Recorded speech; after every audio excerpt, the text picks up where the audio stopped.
मैं गुलाम नूरानी, जनता न्यूज़ बिहार।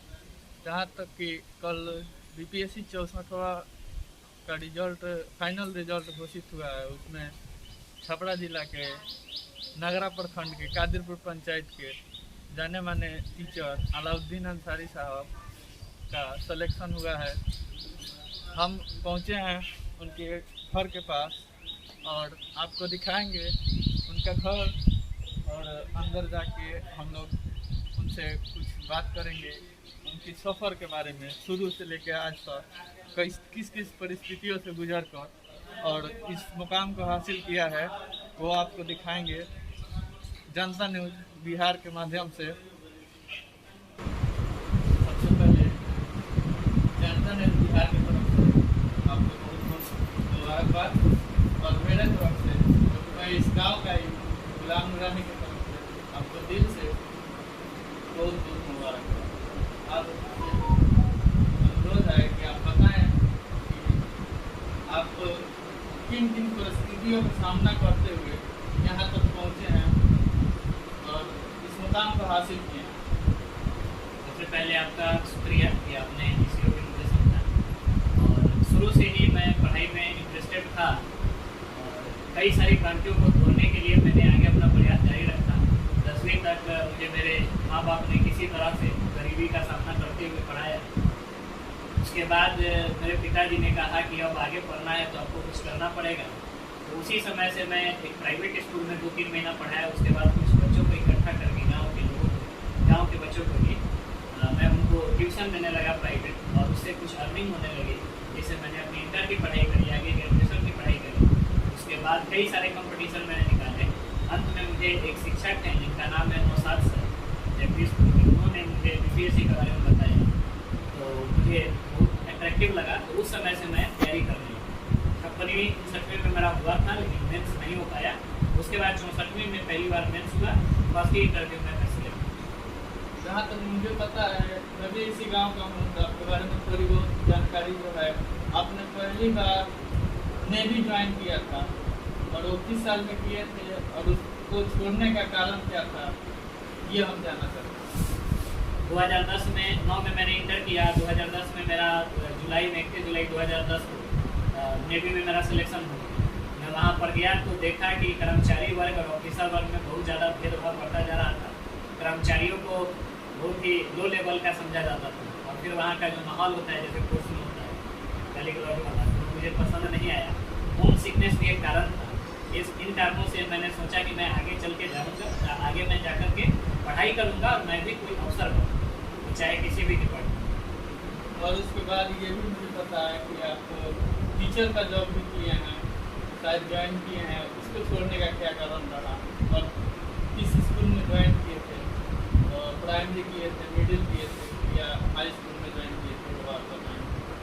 मैं खैरात मदरिया प्राथमिक विद्यालय में ज्वाइन किया था। उसके बाद अरवा कोटी प्राथमिक विद्यालय में ज्वाइन किया था। उसी समय जब मैंने अरवा में ज्वाइनिंग किया, उसी समय मेरा बीपीएससी 56 का फिटिंग। मैं अपने फैमिली को चलाने के लिए साइड से मैं पढ़ाता भी था कोचिंग और स्कूल दोनों को मैं एक साथ संभाल नहीं पा रहा था, और उसी समय 56 मेरा निकल गया। तो आगे मुख्य परीक्षा की तैयारी के लिए मैंने एक जगह अपने दिमाग को फोकस करना जरूरी समझा, और मैंने वहाँ रिजाइन कर दिया, और उसके बाद मैं ये तैयारी में लग गया बीपीएससी।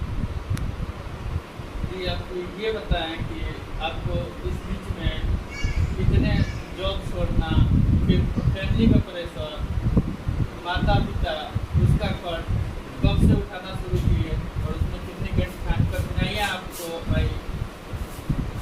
2010 के बाद से ही मैंने फैमिली खर्च धीरे धीरे उठाना शुरू कर दिया, क्योंकि मेरी अर्निंग भी धीरे धीरे बढ़ने लगी। एक अच्छे टीचर के रूप में लोग मुझे जानने लगे, और काफ़ी मेरे पास बहुत सारे स्टूडेंट आए। जैसे जैसे अर्निंग हुई, वैसे वैसे मैं अपनी फैमिली को सपोर्ट देने लगा। इसके साथ मैं कभी नहीं भूला कि मैं एक शिक्षक से ज़्यादा एक स्टूडेंट हूँ। मैं भी देर रात तक जग करके पढ़ाई करता था। मैं SSC CGL भी 4 बार निकाल चुका हूँ, लेकिन मेरा कोई मेरिट नहीं था। उसके बाद बीपीएससी में आया तो एक उम्मीद थी कि निश्चित रूप से इसमें मैं सफल हो पाऊँगा, सफलता मिली। आपके इस फैसले के साथ साथ कितना सपोर्ट मिला दोस्तों का, गांव का, रिश्तेदार का, कौन कौन लोग हैं इसमें शामिल जो आपको इतना मोटिवेट किए और इस मुकाम को पहुंचाने की कोशिश का हाथ है, बताएं। सबसे पहले तो मैं अपने फैमिली को ही ज़्यादा धन्यवाद देना चाहूँगा कि उन्होंने मेरे हर डिसीजन में फुल सपोर्ट किया। इसके अलावा मेरे गांव के भी लोगों ने काफ़ी सहयोग किया और उनको भी एक आशा थी कि ये लड़का जो है आगे चल के कुछ करेगा, तो इसलिए उनका भी जो बिहेवियर था वो काफ़ी सपोर्टिव था। मैं उन सभी का बहुत अधिक शुक्रगुजार हूँ, उन्होंने मुझ में विश्वास दिखाया। रिजल्ट के दिन तक मुझे उतना कॉन्फिडेंस नहीं था, लेकिन मेरे गाँव के जो लोग थे, मेरे दोस्त जो थे, वो लोग बोले कि नहीं, आपका सिलेक्शन निश्चित रूप से होगा, और उनकी दुआओं के चलते निश्चित रूप से मेरा सिलेक्शन हुआ। धन्यवाद। आप देख रहे थे अलाउद्दीन सर का छोटा सा वीडियो और आपको रूबरू कराया मैंने अलाउद्दीन सर से, और इनसे जानना चाहते हैं और कुछ लोगों का मतलब मनोबल बढ़ाने के लिए सर अपने दोस्त को, साथियों को, नौजवानों को अपने तरफ से क्या संदेश देना चाहते हैं और कैसे थोड़ा सा सर मोटिवेशनल अंदाज में जिससे बच्चा और समाज मोटिवेट हो, उस अंदाज में सर बात करो। मेरा जहाँ तक अनुभव रहा है कि मेहनत से ही सफलता मिलती है। सफलता को कोई शॉर्टकट नहीं होता। ऐसा नहीं हो सकता कि 4 पेज का नोट्स हम याद कर लें, उसके आधार पर हम लिख देंगे और नौकरी हो जाएगी। इसके लिए आपको कंटिन्यूसली एफर्ट करना पड़ता है और अपना 100% देना पड़ता है। 100% आप किसी भी सब्जेक्ट को देंगे तो निश्चित रूप से वो सब्जेक्ट भी आपका साथ देगा और फाइनली आप भी मेरी तरह सेलेक्ट हो पाएंगे। चलिए, बहुत बहुत धन्यवाद। तो फिर से मेरे तरफ से दिल से मुबारकबाद। गाँव को एक कदम आगे ले जाने के लिए गाँव के जिला स्कूल के शिक्षक नुमान अहमद साहब आए हैं और उनको फूलमाला से स्वागत करेंगे अलाउद्दीन सर का, और हम उनसे बात करेंगे। धन्यवाद आपका। सबको और इस गाँव को एक कदम आगे ले जाने के लिए पूरे गाँव की तरफ से आपको तहे दिल से मुबारकबाद। सर, आप इसी गाँव के हैं और बचपन से ही अलाउद्दीन सर को देखते आ रहे हैं। आप इनके बारे में बताइए कि बचपन से ही कुछ गॉड गिफ्टेड लोग होते हैं जिनको बचपन से ही लोग समझ जाता है कि ये बंदा आगे जाकर इस मुकाम तक पहुँचेगा, और इस गाँव के लोग को भी उम्मीद था। आप उसी को किस तरह से देखते हैं? सबसे पहले तो मैं पूरे गाँव की तरफ से अपने ही गाँव के अलाउद्दीन साहब को मुबारकबाद पेश करता हूँ। और रही बात की इनकी कामयाबी के पीछे, सबसे बड़ी बात है कि किसी भी कामयाबी को हासिल करने के लिए पहला जो फॉर्मूला होता है वो लगन होता है। इन्होंने जिस भूमि से उठ करके अपने आप को यहाँ स्टैंड किया है, ये काफ़ी दिलचस्प है और एक मोटिवेशनल, कि जिस परिवेश में आदमी रहता है उसका प्रभाव पड़ता है, लेकिन इन्होंने उस मिथ्या को तोड़ा है। जिस तरह से जिस माहौल में ये रहते थे बचपन में, वहाँ एजुकेशन का बहुत बेहतर स्थिति नहीं था, लोग उधर ध्यान नहीं देते थे। लेकिन इन्होंने जो बचपन में हमने देखा कि पढ़ाई से लगन, और एक बचपन में एक कॉमिक्स हुआ करता था, तो जो हम देखे हैं इनको कि हाथ में झोला लिए हुए घर के सामान ले जाते हुए और हाथ में कॉमिक्स ले जा करके पढ़ते हुए, जिस लगन से इनको पढ़ता हमने देखा है, हमने उसी दिन इनके बारे में जो पॉजिटिविटी थी वो बना लिया था, और हमको लगा उसी टाइम कि ये लड़का आगे चल करके नाम रोशन करेगा, और वो हुआ। आज वो सोच जो हमने उस टाइम लगा कि ये कुछ करेगा, वो आज आपके सामने है रिजल्ट। और रही बात की इनके सफ़र का, तो सफ़र के बारे में इन्होंने बहुत सारी बातें बताई है। और जब से मैट्रिक किया, मैट्रिक के बाद जो हालात थे इनके घरेलू, पैसों की तंगी, समझिए कि गुदड़ी के लाल ने वो कारनामा करके दिखाया कि शायद हमारे गांव के बच्चे, आने वाली पीढ़ी जो है इनसे सीख करके और इससे बेहतर मुकाम हासिल कर सकेंगे। हमको कॉमिक्स की बात पे एक बात याद आ गया, क्योंकि मैं भी इसी गांव से बिलोंग करता हूँ, तो मुझे इनके कॉमिक्स का जो लोकप्रियता था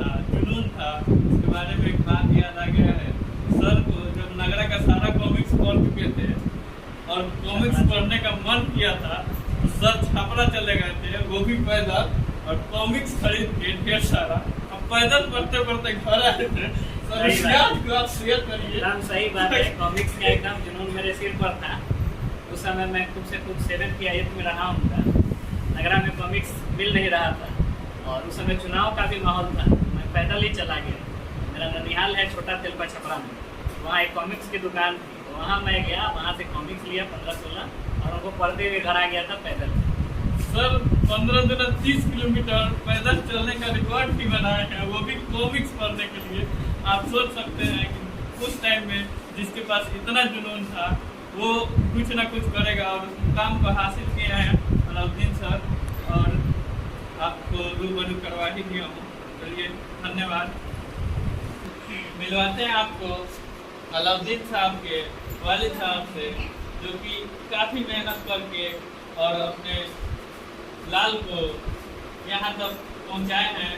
सर आप बताएं कुछ अपने परिस्थिति के बारे में, उस दौर के बारे में जिस दौर में आप एक छोटी सी दुकान रख के नगरा चौक पे कहीं बेचा करते थे, और उस परिस्थिति में हर गार्जियन ये नहीं सोचता है कि मैं अपने बच्चे को पढ़ाऊँ या उससे कहूँ कि आप कुछ अर्निंग करो, कुछ पैसा कमाओ ताकि घर खर्च चल सके, और उस चीज़ को आप किए हैं।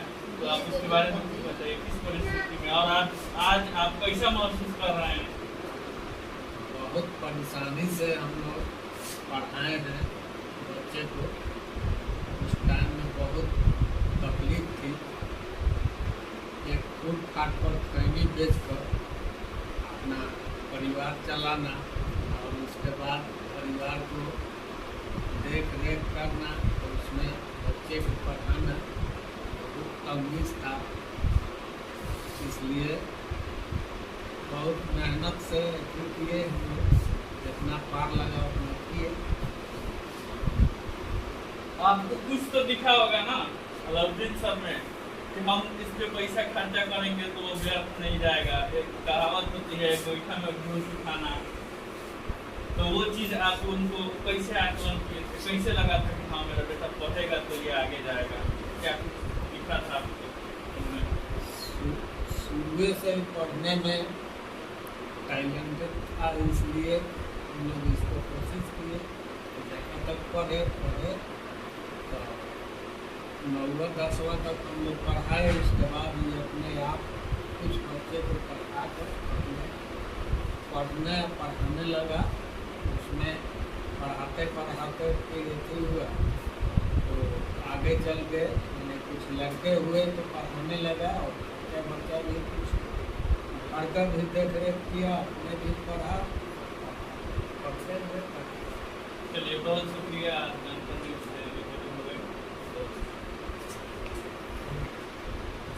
आइए फिर हम आपको मिलवाते हैं अलाउद्दीन साहब की वालिदा, जो कि आज बहुत काफ़ी खुशी का इजहार करते हुए हमारे सामने आई हैं। तो बताइए आपको कैसा महसूस हो रहा है?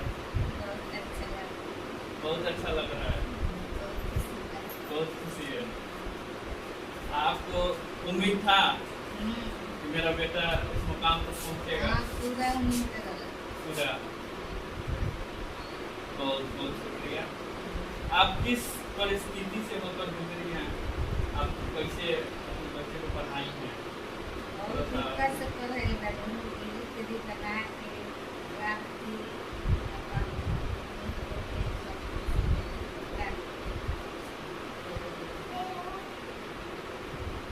चलिए बहुत शुक्रिया।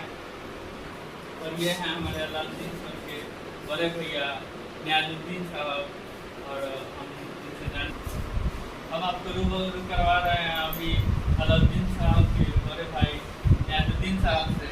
और इनके चेहरे पे साफ दिख रहा होगा कि कितना खुश हैं और कितनी उत्साह है इनके अंदर। अब हम आपको इनसे बात करते हुए दिखाएंगे। सर आप बताएं कि किस तरह से इस मुकाम तक पहुंचाने में आपके परिवार और आप खुद कितना सपोर्ट किए हैं अपने भाई का? शुरू से 15 दिन से खाए, और घर में मतलब पहले तो अम्मी अबू अपना ये कर रहे थे, इससे मतलब बहुत दिक्कत था। हम भी मतलब पढ़ाई छोड़ना पड़ा हमको भी। इस समय थोड़ा पैसा परेशानी थी। हम चलो दिल्ली काम वाम सीखने के लिए घर वाले लाते रहे और मैं भी देता हूँ कि आप कई वर्ष दे नहीं पढ़ने में, और ये अपना मेहनत किया। मेहनत करने के बाद हम लोगों के साथ करने के बाद मैं लगा बच्चे को पढ़ाने, घर भी देखने लगा, घर में सब कुछ मतलब यही किया, पढ़ा के सब यहाँ तक कि जितना जो भी हो सकता सब यही किया। इसके लिए मतलब हम लोग को उम्मीद था कि आगे चल के कुछ बनेगा, हम लोगों भी आज बहुत भी लोग खुशी हो रही है। और हमारा शुक्र है कि ये मतलब जो या हम लोग का उम्मीद था वो उम्मीद हो गया।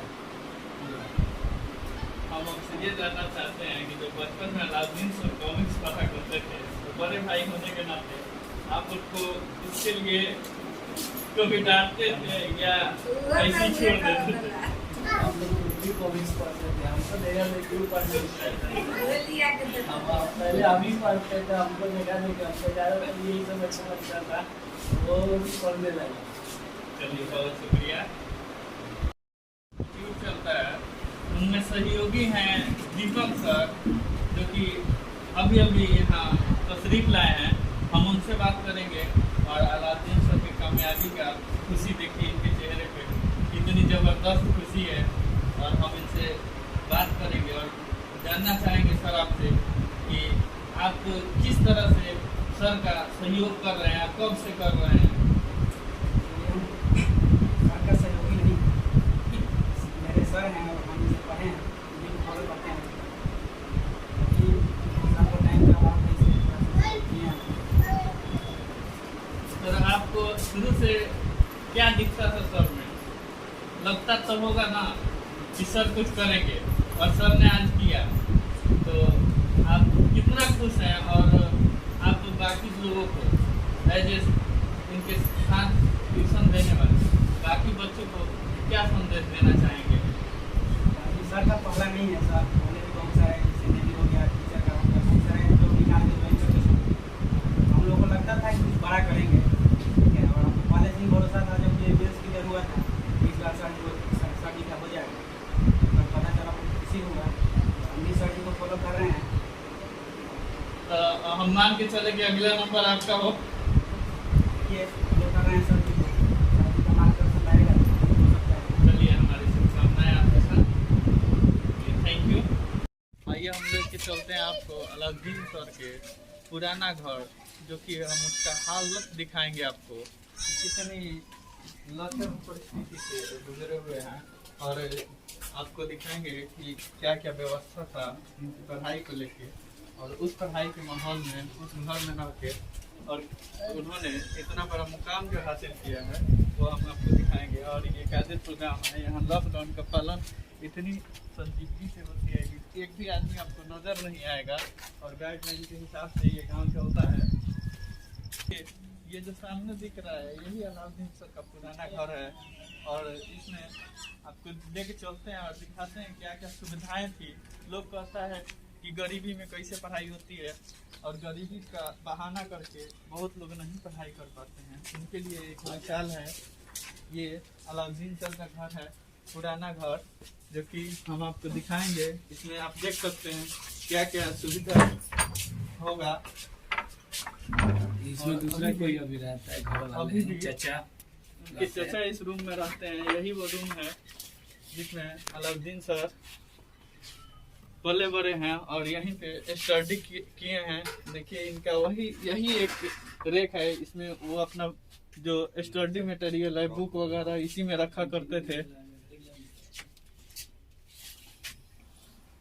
हम आपको मिलवाते हैं अलाउद्दीन सर के चाची से, और आप देख सकते हैं इनके चेहरे पे कितनी खुशी है, और खुशी के माहौल में आप बताइए कि कितना मेहनत किए थे। आप तो देखी हैं किस किस परिस्थिति से गुजर के अलाउद्दीन सर जो कि आज इस ओहदे पर पहुंचे हैं, एक अधिकारी बने हैं। आपको कैसा महसूस हो रहा है?